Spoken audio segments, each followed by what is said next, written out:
Good morning, everyone. My name is Dr. Jodie Guest. I'm an infectious disease epidemiologist and professor and vice chair in the Department of Epidemiology at Rollins School of Public Health here at Emory University.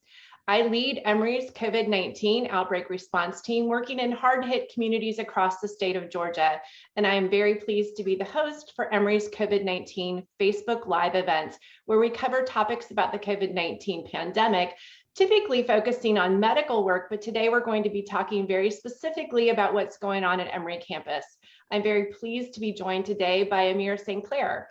We are going to be talking about all the work that he's been doing to keep Emory safe. Amir St. Clair is Emory's Associate Vice President and Executive Director of COVID-19 Response and Recovery. In this role, Amir coordinates all aspects of planning, policy development, and recovery operations related to the pandemic for Emory. He oversees a wide variety of campus functions related to COVID-19 response and recovery, ranging from academic continuity, return to campus protocols, to community health, safety policy, and our communications. A critical aspect of Amir's leadership is to ensure that the university's decisions and strategic planning is based on medical and scientific data, on current community prevalence, and on the results of the university's extensive testing, contact tracing, and key metric reporting programs that we will be talking about today. We're going to talk about the numbers specifically of what's going on at Emory campus, but first let's turn to an overview of the US numbers. The US has passed 30.6 million cases of COVID-19. Over the past week, there has been an average of 64,000 cases per day, an increase of 18% since our low of 2021, which we saw on the week of March 21st. So that is an increase that we've seen in the past couple of weeks. In the past weeks, states with the highest rates of COVID-19 per population are Michigan, Pennsylvania, New York, New Jersey, and Florida. It's important to note that since January, cases across the US remain highest in the 18 to 24-year-old group, which is very relevant for the conversation we're going to be having today. 554,000 people have died in the US from COVID-19, with daily deaths now well below 500 a day across the US, which is a tremendous change that we've seen in our death rates.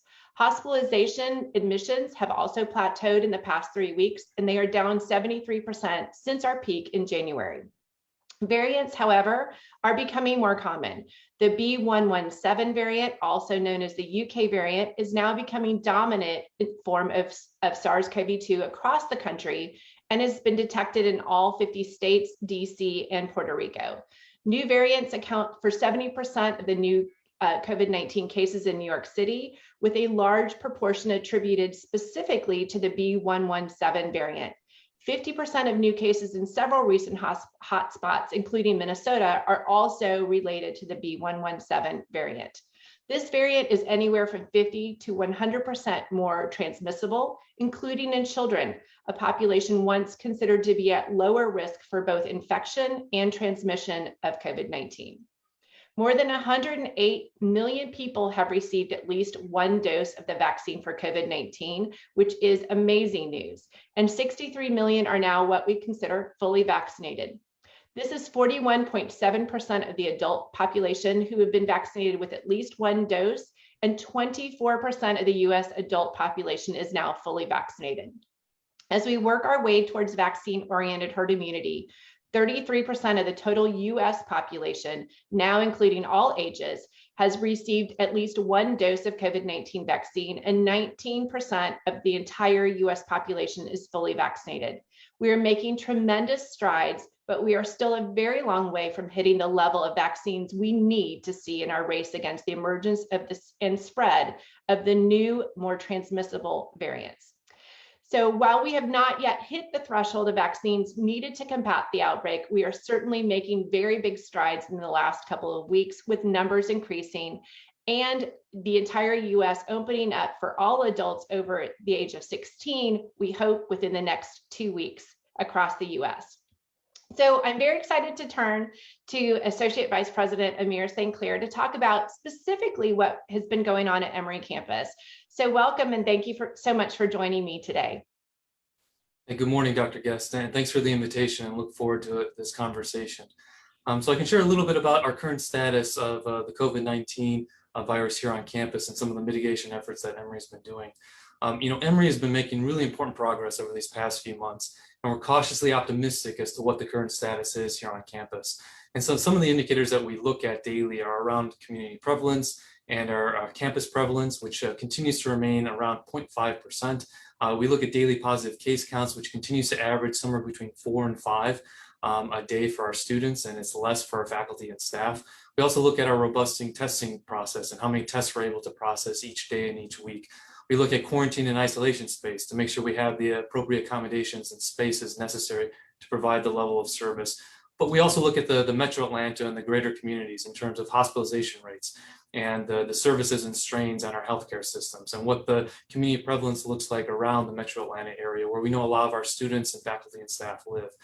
And so as we look at those indicators and we assess those daily and weekly, we're cautiously optimistic as to where we're positioned right now. But we're also very vigilant at the same time. We're continuing to be really vigilant as to how do we continue to ensure our mitigation practices, and we have our campus community continue to practice these important infection prevention measures, and we double down on our communication and our efforts to empower people to get tested and to get vaccines. So we've made important strides, and we are consistently looking at our indicators, which indicate right now that we're cautiously optimistic as to what our numbers are showing, but we're still doubling down on a lot of our mitigation strategies. At the same time, we're also trying to balance two important aspects right now.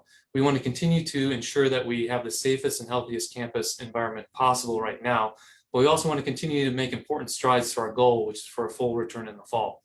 So we continue to take these measured steps as to what can we reopen, what restrictions can we ease off of, how can we promote safe and healthy activities on campus, how can we maybe allow our athletes to compete and for our different student activities to gather and assemble, to promote in-person learning.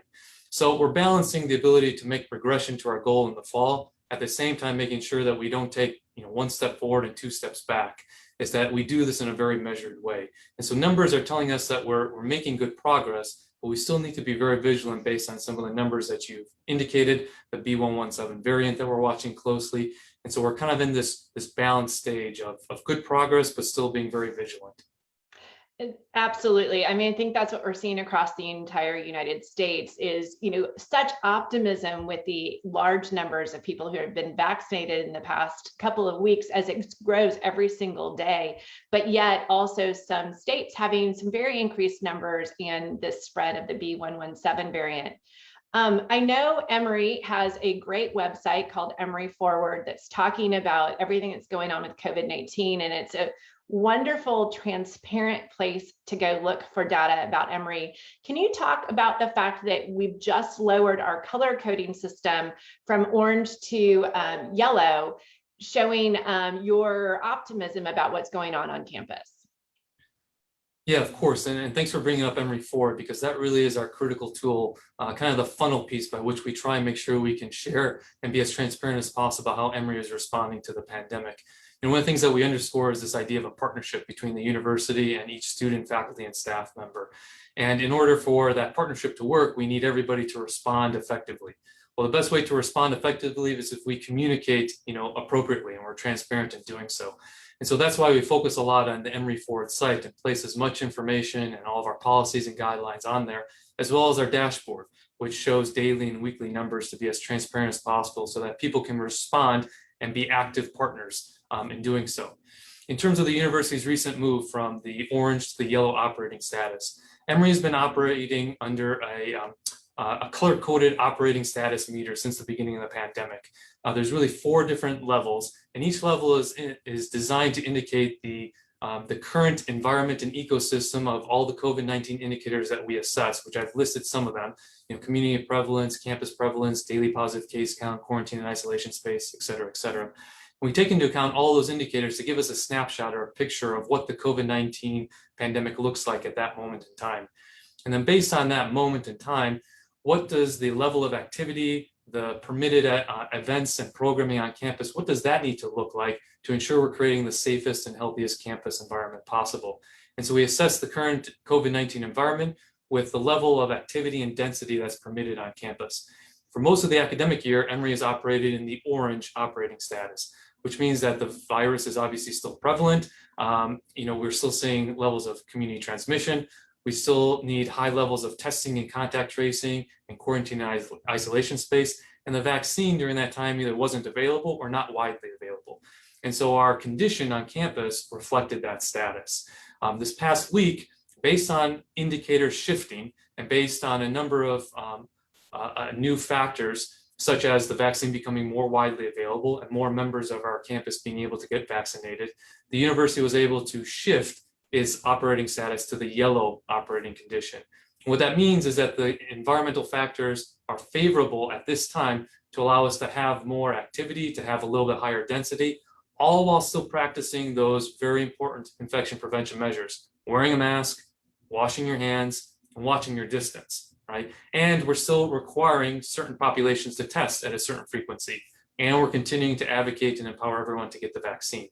So we want to continue to make progress towards our fall goal, which is to have everybody back.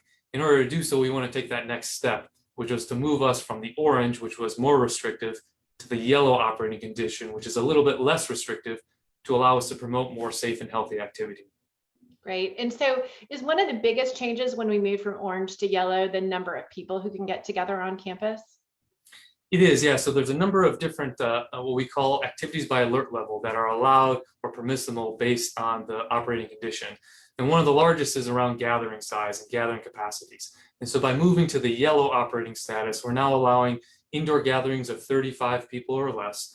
And we're also allowing outdoor gatherings of 50 people or less. And this is both for on-campus activities as well as university-sponsored or supported activities off campus. And again, I want to underscore, we are still requiring wearing masks and watching your distance and washing your hands and doing all these other preventable measures. But we also want people to be able to safely gather and promote that activity. And so 35 people or less in indoors and 50 people or less outdoors, while also maintaining those other infection prevention measures. We've also made changes and revisions to travel policy, as well as our fitness facilities and access to our fitness facilities and different activities that we're going to allow, and allowing home competitions now for our student athletes. And so there are other provisions that have been made with the yellow operating condition, but certainly gathering is one of those that we underscore. Excellent. So let's talk a little bit about some of those activities that have opened up. What about the Claremont Pool? Is that going to be open anytime soon? Is that associated with the color on this metric? It is, yeah. So the Claremont Pool and some of the other recreational fitness facilities at Claremont are now going to be open, but it's restricted for our students on campus. And why our students is because they're going through a robust testing process right now. Students living on campus are required to test twice a week, and students off campus that are accessing campus for any reason are required to test 7 days prior to coming to campus as well. So they're undergoing a rigorous and robust testing process, and we're able to hold them in compliance in doing so. And so we're opening up those activities, including the pool, for our students. We're also looking at how we can open up to other populations as we move forward in the spring and the summer. We're obviously working through those, and we want to make sure we do so in a measured and safe way.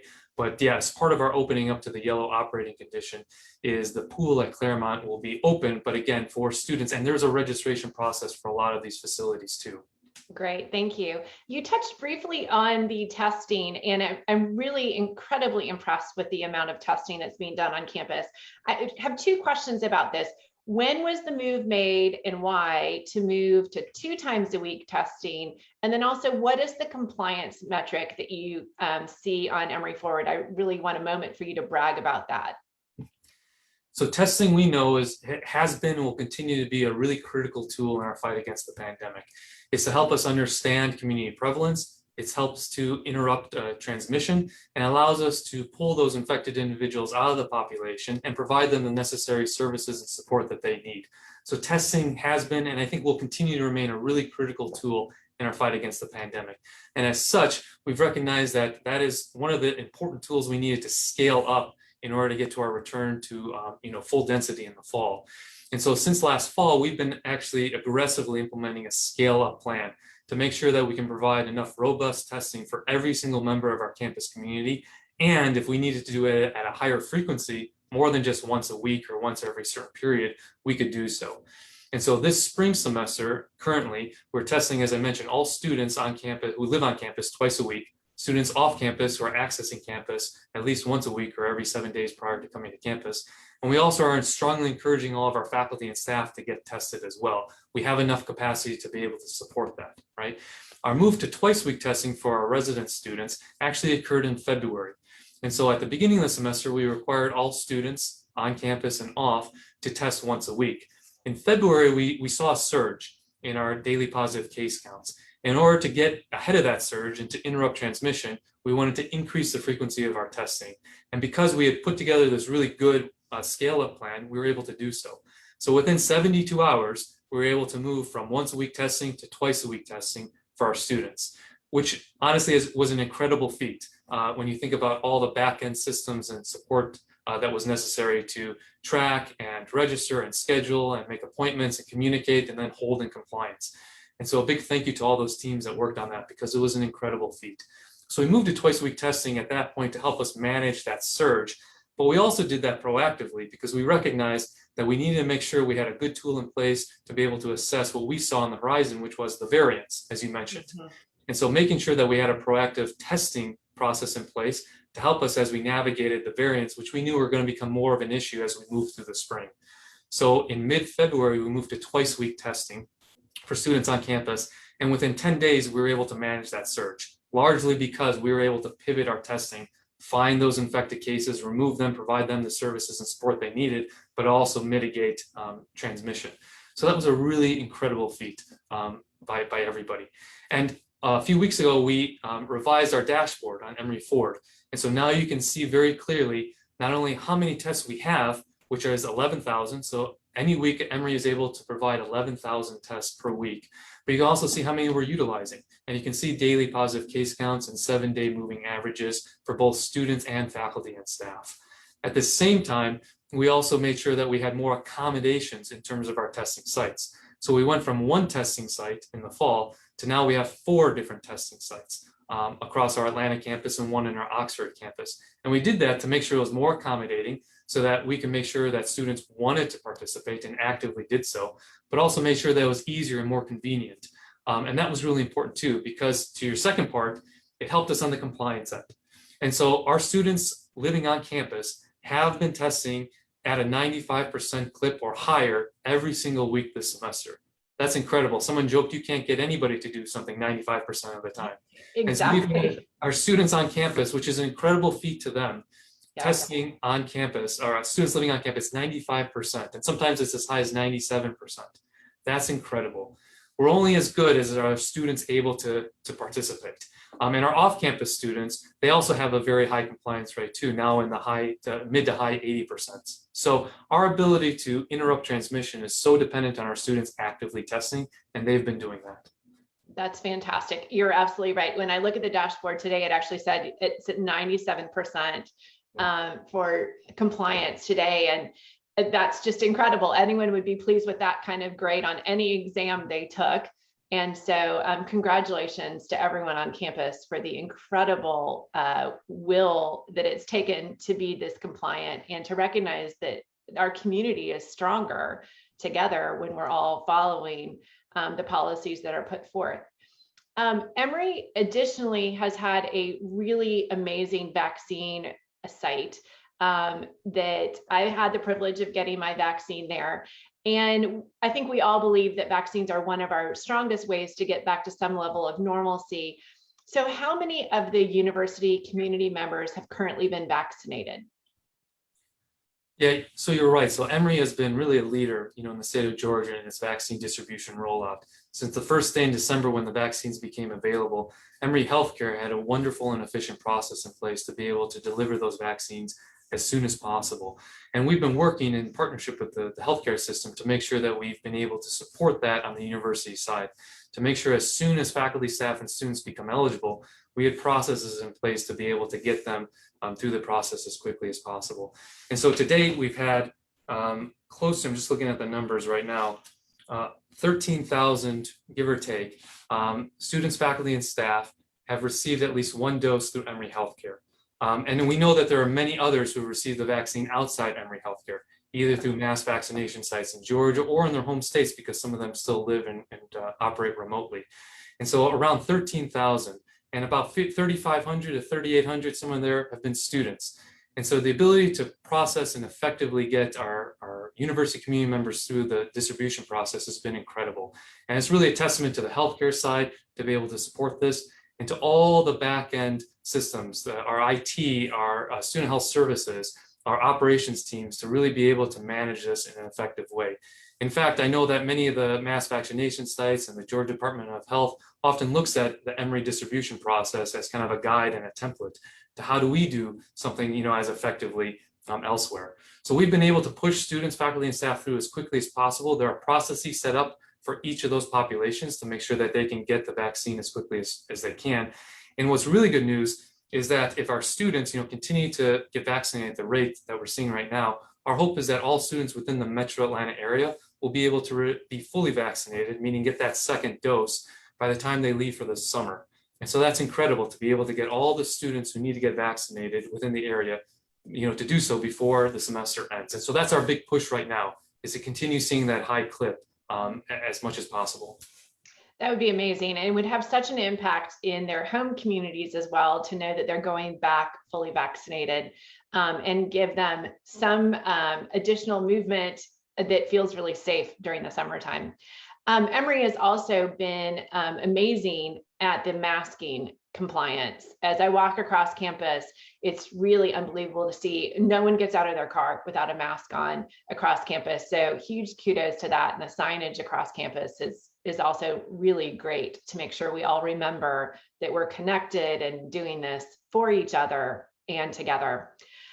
How concerned are you about the surges and the variants and what that might mean for the fall? Let's pivot for a moment and talk about what the fall is going to look like and how those numbers might be changing across the US and projecting what that might mean for our fall. Yeah, it's a good question. So what I think the last year has taught us is that we should always take heed of any changes in the ecosystem, right? Any changes in the environment. We know that we have to be really flexible and robust in our thinking, because that we're going to continue to see surges, we're going to continue to see changes. We've known that this is a coronavirus, and so we expected mutations and variants, right? And so that's been part of our planning and our preparation efforts. As I mentioned, one of the reasons why we moved to twice-week testing in February was not only to manage the current surge, but also to position us for what we anticipated were likelihood of variants coming into the community, later in the spring. And so we're using that same mindset as we think about the fall too, as we think about how much testing and quarantine and isolation space we might need and what community transmission might look like in the fall. We're really basing that on two different factors. One is, what is the vaccine going to mean in terms of that relationship with testing and contact tracing and everything else? What will be the impact of the vaccine? And then the second is, what will be the impact of the variants? And we know that the variant right now, unfortunately, that B117 is making some significant impact in certain states across the country, particularly with younger and healthier populations. And obviously, as a university community, we're very cognizant that a large percent of our population fits that demographic.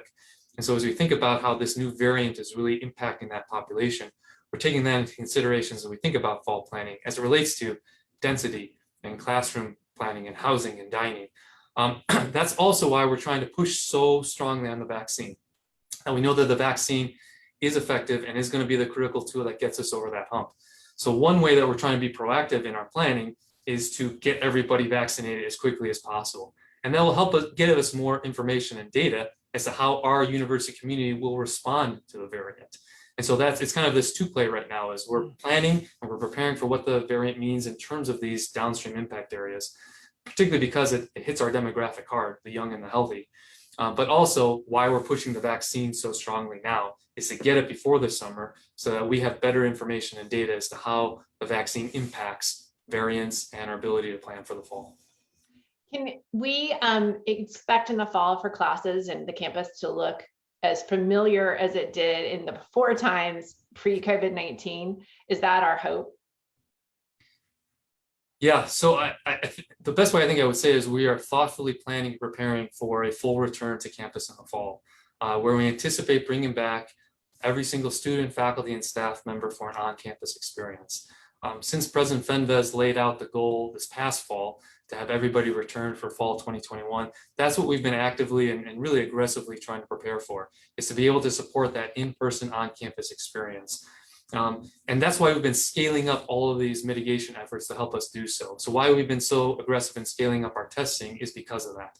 Why are we scaling up and being so aggressive of our vaccine rollout and distribution and to get every student vaccinated before they leave for the summer is to help us hit our goal of having everybody back in the fall.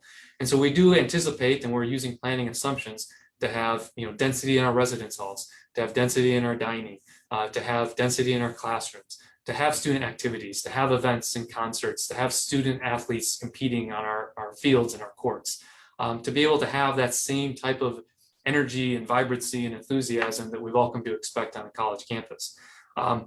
What our planning is doing is to help create the infrastructure around that in order to support it, to make sure we have the testing, the contact tracing, the quarantine and isolation spaces, and understand the role of the vaccine in being able to do so. But I would also say that our campus experience in the fall, while we want it to be robust and lively and vibrant, I think what will be important is for us to recognize that the college experience will look a little different. Even if we return to all those activities, the college experience and the campus environment may look a little different in our delivery of those experiences and activities. Meaning we still will likely have masks and we still likely need to think about physical distancing. And you'll still see signage on campus reminding you about these infection prevention measures.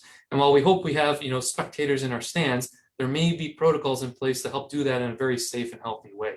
So we want a vibrant and healthy campus. We want everybody back and we want a full campus experience. But what that experience looks like might be a little bit different now than what people remembered, 2019 and 2018.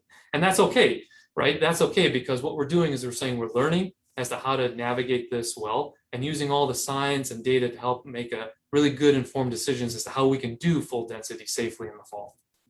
I love that science is leading these conversations for everything that Emory is doing, and the iterative process of what science brings, where we learn and therefore we change what we're thinking about. I'm going to ask you a quick question again about the fall, and then I'd like to turn for a moment about what Emory is doing with the larger community.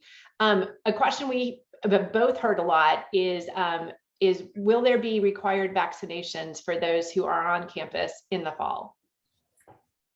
Yeah, that's really the $1 million question. I think if you look at my inbox, that's probably half of the emails and questions that come to me, and I'm sure many others, right?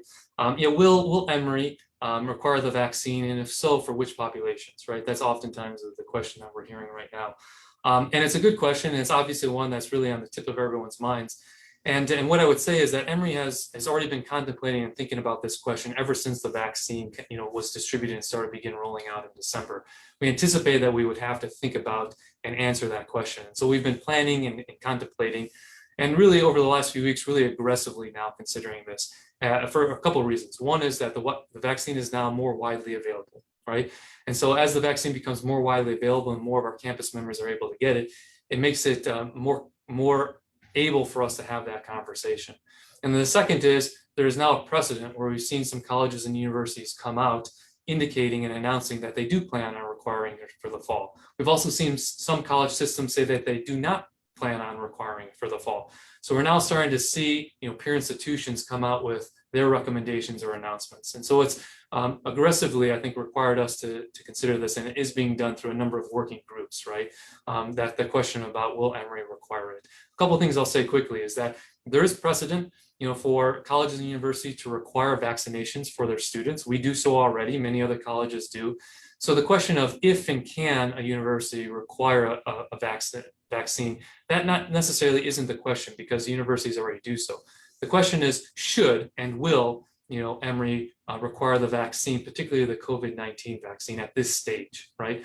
And we're working through that question based on 3 layers. The first is the ability to track and verify vaccination status continues to be a challenge. This is a different type of vaccine distribution than others. The second is, what will being vaccinated mean? What will the allowances be? Why should you get vaccinated? And what does that mean versus those who are unvaccinated? A lot of those questions have to be answered. And then the third is compliance and enforcement. If you're going to require something, how are you going to enforce it? So we're working through those 3 layers of questions to help us arrive at that decision, which we do anticipate will come in the near future. Wonderful, thank you. And in our last couple of seconds together, if you could just touch on the wonderful work that you see Emory doing outside of our campus to help support other communities with COVID-19. Yeah, it's been significant. It really is. When we talk about Emory as a leader, Emory has been a leader, I think, in this way, in our ability not only to support our campus community, but the Metro Atlanta, the Georgia, and really the larger nation in terms of how do we support COVID-19 response measures, vaccine rollout, everything. And so just a couple of quick tidbits. If you've gone to different mass vaccination sites across the Metro Atlanta area, you likely might have seen Emory students and Emory staff members helping to support operations and facilitate those measures. That's incredible to have Emory help be a leader in that way. As I mentioned, Emory Healthcare is already providing resources and knowledge and expertise as to how to do vaccine distribution efficiently to other distribution sites across the state. We've done mobile health messaging where we had a campaign that helped leverage different political groups and churches and school systems to help get messaging out about health updates across the community. We had a large social media campaign where we leveraged physicians and doctors from minority and disadvantaged populations to help indicate why it's so important to do these COVID-19 measures and to get the vaccine. And Emory launched the Health Equity Dashboard to help with vaccine tracking and health disparities across the country. So these are just a couple of tidbits how Emory said we need to be a leader to help make sure that our response is not just our response, but this is a public health response. And we want to make sure we can support that both in our community and the larger community. Wonderful. Thank you so much for summarizing all that great work Emory's been doing. As always, I'm incredibly proud, both alum and faculty member at Emory, and so proud of all the work everyone's been doing. And thank you for all you have been doing as you lead us through this pandemic on our campus in keeping us safe, knowing that we can come to campus safely, that we've got good testing available to us, masking, and our vaccination rollout has been really incredible. I appreciate your time today speaking with us. Everyone watching, please continue to stay safe, wear your mask, wash your hands, watch your distance, and we look forward to seeing you next time. Thank you.